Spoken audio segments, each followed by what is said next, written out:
Direction l'intérieur du pays, Zérekoré regorge de terres arables, mais les intrants agricoles sont chers. Les paysans n'ont pas les moyens de s'en approprier.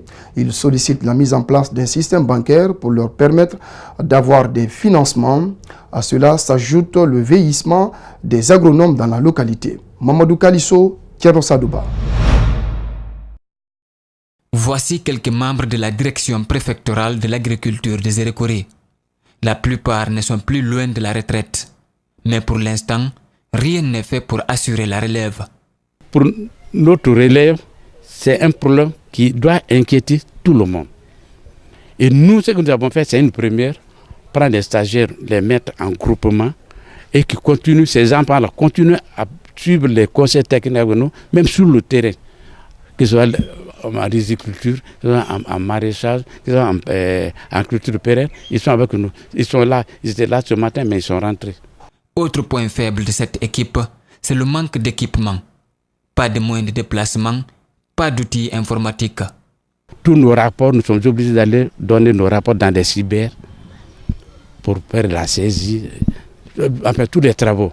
Or, en le faisant, c'est nos secrets, c'est les secrets de service qu'on va mettre à la portée de tout le monde. Ça, c'est très grave pour nous.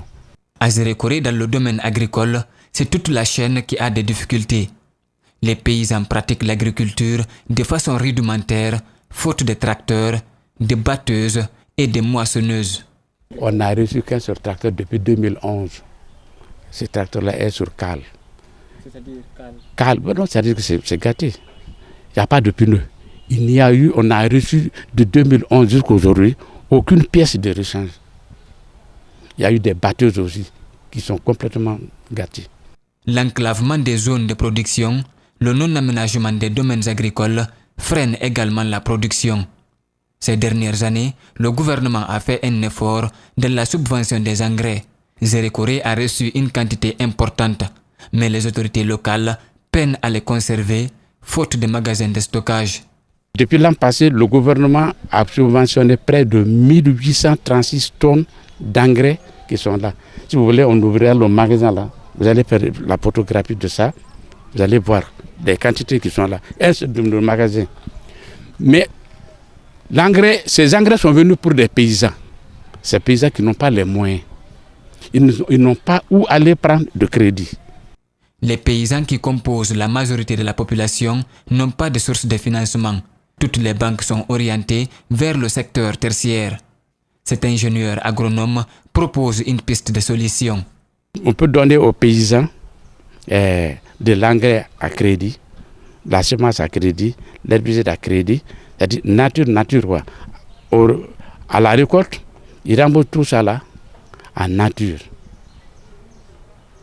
Mais il faut un système qui va transformer ce qu'on est en train de dire là en réalité. Et si cela se fait, il va falloir qu'on trouve aussi suffisamment d'encadreurs.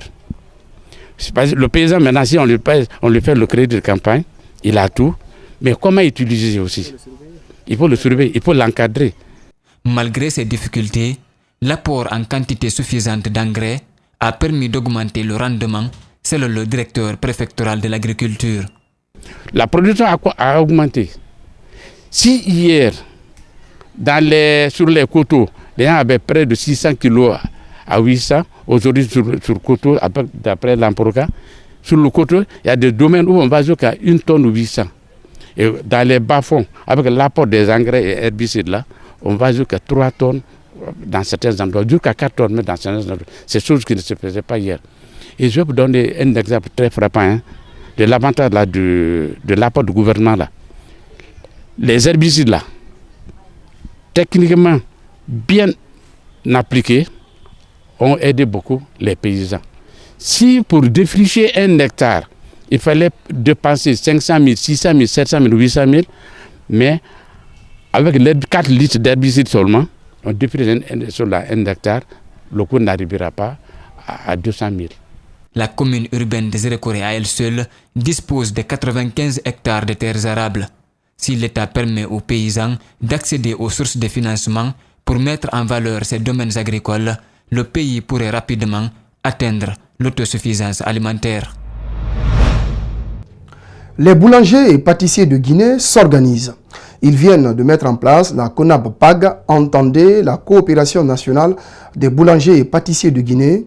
C'est une nouvelle organisation qui a été mise en place hier dans la nuit au Palais du Peuple à l'issue d'un congrès électif tenu du 9 au 11 janvier et qui a réuni l'ensemble des boulangers et pâtissiers de Guinée et ceux de l'intérieur du pays. Reportage Antoine Kourma, Aboubakar Din Kamara. C'est une salle archi-comble du Palais du Peuple qui a abrité dans la soirée de ce vendredi la clôture du congrès électif de la Coopération nationale des boulangers et pâtissiers de Guinée. À l'issue de 3 jours d'intenses travaux, les congressistes ont élu un nouveau président pour défendre la cause des boulangers et pâtissiers de Guinée. Nous allons nous attaquer immédiatement à la formation des boulangers, à la quête du savoir-faire. C'est la première mission parce que, vous savez, la majorité des boulangers guinéens sont des analphabètes. Donc, si on ne les forme pas, ils ne peuvent pas comprendre comment moderniser le secteur. Par cette élection, la CONAPAG devient membre de la FEPATOUR, entendez, la Fédération patronale du tourisme. Son président s'en réjouit et promet aider ses artisans à mieux exercer et organiser leur secteur. Lorsque vous travaillez, vous avez besoin, si vous vous regroupez, vous avez besoin d'être défendu. Vous avez besoin d'être protégé. Vous avez besoin de vous regrouper pour pouvoir défendre vos intérêts. Maintenant, je vais vous assurer, au niveau de toutes les régions, nous avons les bureaux de la FEPATOUR qui est là. Et à partir de l'instant, les présidents de ces préfectures ou de ces régions seront membres de ce bureau de la FEPATOUR. Le même sentiment anime les industriels. C'est le cas de l'usine Le Grand Moulin de Guinée, représentée à ce congrès par son directeur général. L'année 2019 commence très bien. Le congrès électif de la coopérative nationale voit le jour. Enfin, on a un équilibre.